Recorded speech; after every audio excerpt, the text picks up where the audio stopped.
What's up, y'all? We are back. It's Staff Previews. It's Tips with T.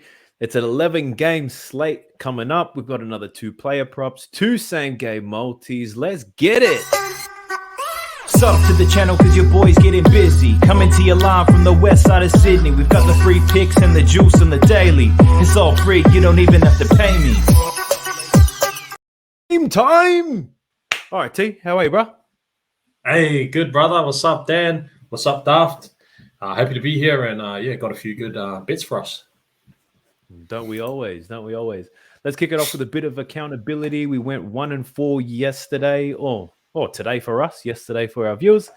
SGA didn't get close. He was awful. Trae Young got very close, but went overs and assists. My bad. Fred had quite a slow game despite high minutes. And Dylan Brooks, I think he covered this 11.5 points by the third quarter. So good pick from yourself there.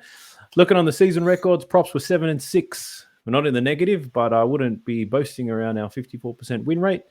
Same game multis got on a little bit dry, but was still 3.8 units ahead. We've got a 10% return on investment, but we're looking to add to that one today. As always, you're our special guest, so why don't you kick it off? What do you have for us today? All right, team. The first player I've got for us today is on a player called DeJounte Murray. He's a guard on the Atlanta Hawks. I'm keen to back him for 7 rebounds and 7 assists.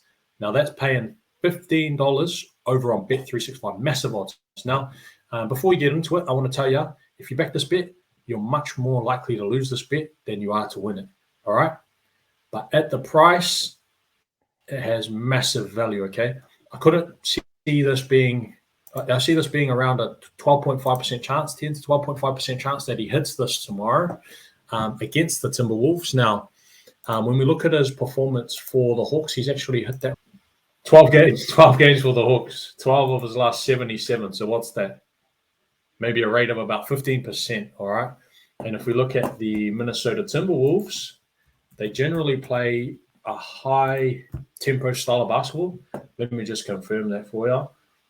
7th in pace, so top 10. And what that means is if a team plays to their general style, shooting the ball fast or turning the ball over a lot, there's going to be a lot of positions. More positions mean there's more potential for stats, if that makes sense. So that's another reason that I'm happy to back DeJounte here.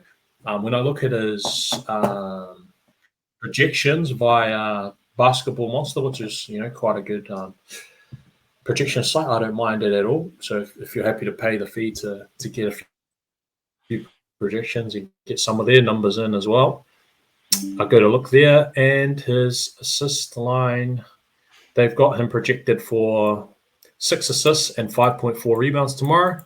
So at $15, when you look at that, might be the midpoint you're working from. Amazing value, all right? So that's the first pick. Second pick, I really like Walker Kessler for over 6.5 rebounds. You'll find that on Bet365, $1.75, $1.74, somewhere around that mark. But just a really low line. All right, Walker Kessler, he sucked to start the season, to be honest. Like, his performance has been right down. He might have started the season with a rebound line around 8.5 or 9.5, and John Collins had one lower, like 6.5 or 5.5, something like that. And now it's completely switched, right? But I think the lines have moved a little bit too far the other way. So I'd look at Walker Kessler's performance towards the tail end of last season. And I think that's more the player he is than what he's shown in the first 3 games of this season. The dream team that they took away to the world champs. That player that he is now, but the player he was before, very good player, lots of potential. But yeah, that 7 rebound mark, when I look at if we just go and look at his stats, so his career stats for Walker Kessler, he's actually averaging, as a starter, 9.9 rebounds per game. All right. So yeah, pretty good. All right. 27 minutes, 9.9 rebounds. And I think even with John Collins in the lineup, I think that's where he plays, around 26, 27 minutes. If he's playing well. If he's playing rubbish, he's going to be on the bench. But the coaches come out in the media and saying they back him, and it's just a bit of a rough start, but they still believe in him. So I think he'll get his opportunity to bounce back tomorrow. Very tough matchup, but against Nikola Jokic, but 6.5 rebounds, over 6.5 rebounds. I really like that player prop. Oh, awesome. I rate them both. And I shall be tailing them both. So, thank you very much.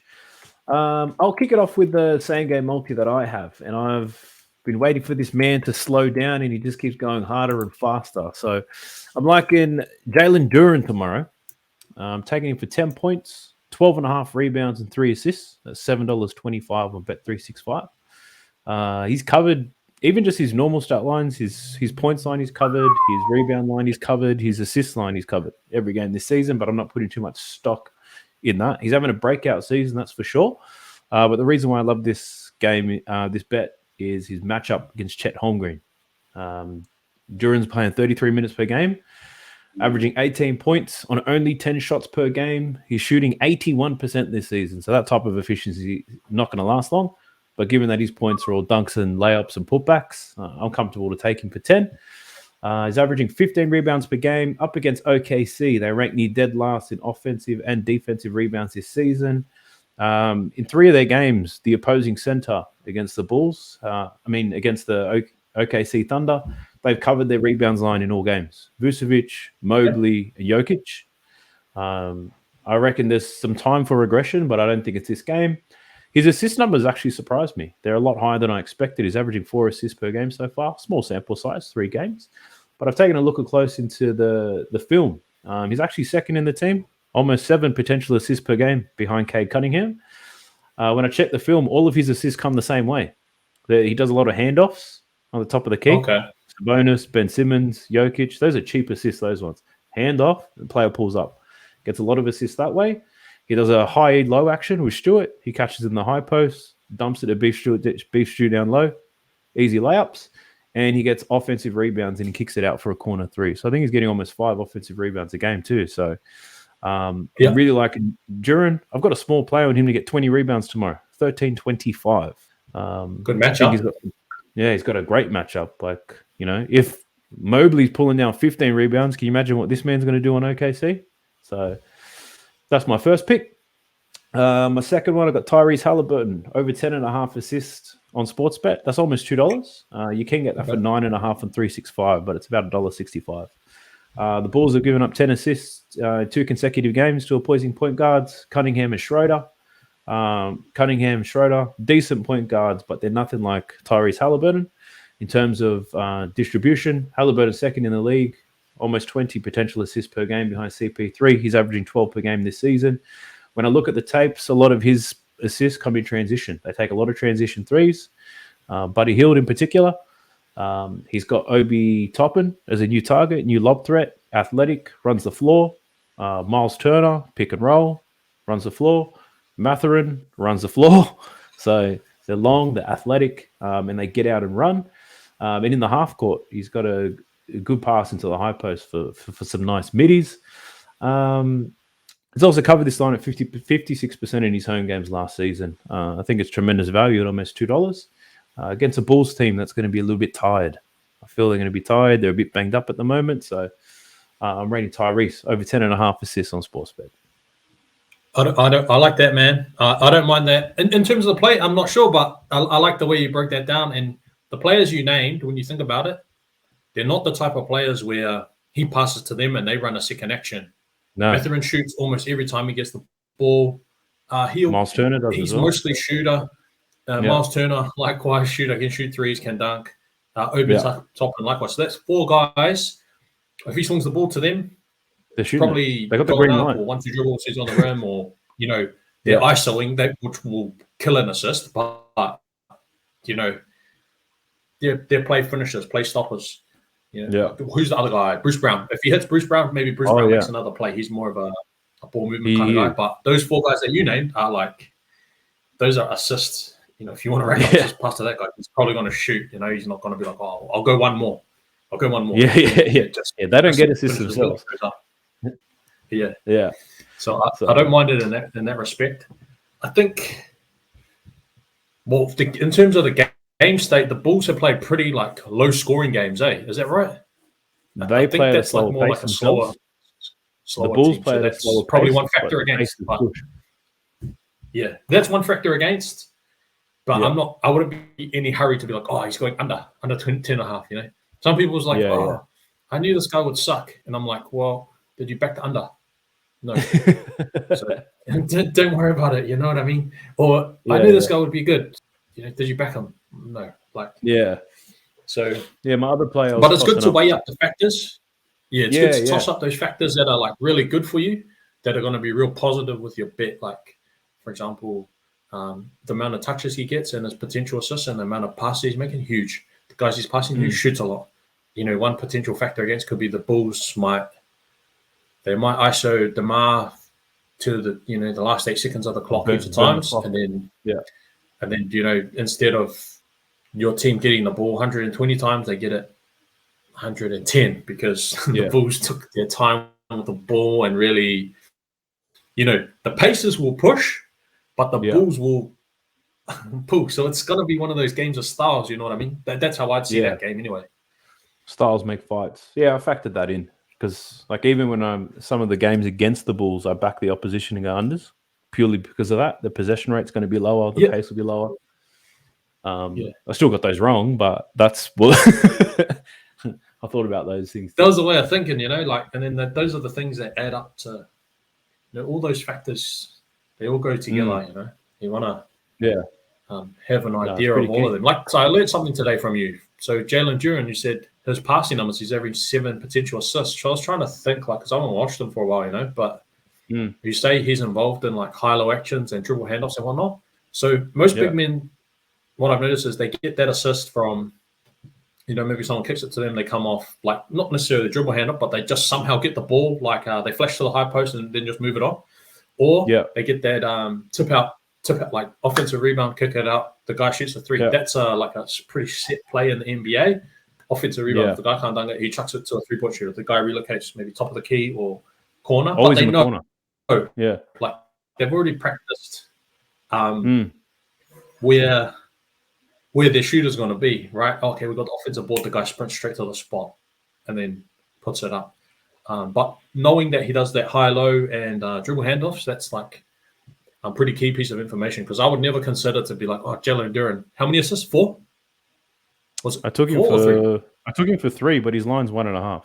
So you get plus money. I would be like, whatever, like 2, fine, maybe, like I can picture it. But if you had seen what he's been doing, you might see him do 3. Like that he could get 3 because he does assist in these other ways also. Like that's pretty smart. That's the kind of things you can learn by watching or looking at the numbers a bit more. Yeah, actually, they run a lot of sets through him because he plays at the high post the whole time. He's always up top, top of the key. He's always there. He's setting screens or doing handoffs, but it also helps with his rebounds because he crashes from the top, whereas Stewart tends to play in the low post and the corners. Like the dunker spot, and the corner 3. Yeah, I get it. That's right. Yeah. And that makes a lot of sense now because they play with those 2 guys.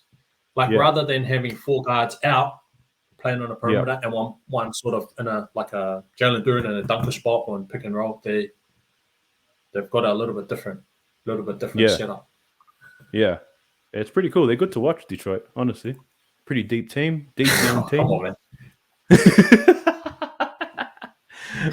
Well, what I mean by like they're good to watch, like I feel like you're usually going to find a good bet in there. Like they're just one of those teams. I think there's a bit of value in there. Stewart's pretty good to bet on with the right matchups. Yes. Duren's been great to bet on. Cunningham's great to bet on, I know you've been touching Cunningham quite a bit. You're just waiting for him to get those rebounds, right? Yeah. But this man Duren's making it hard for him because he's getting everything. Yeah, he jumps on his own team. He's jumping on his own team to get rebounds. Duren is a really strong rebounder. Same for Stewart. But also the other thing is the other guys like, what are their names? Thompson and... Oh, yeah. Thompson's so really like... Too. He's hungry. There's other good rebounders too. I forget if there's 2 awesome big man rebounders and he pays 36, if the price is right, I'll back him for 7 because he can still do it. But then if the other guys are really good rebounders too, so he's a starting point guard, but he's a good rebounding point guard. But if the wings, like the shooting guard and the wing are good rebounders too, now it's really like, okay, Duren's got to get us 12. Beef Shoe's going to get close to 10. if the wing's getting 7, now you're like, Yeah. okay, and the shooting guard gets 5. No, there's not really 7 left for I know. Cade I know. Cunningham if they're all active rebounders. So Yeah, that Thompson guy's almost getting 10 as well. He's crazy.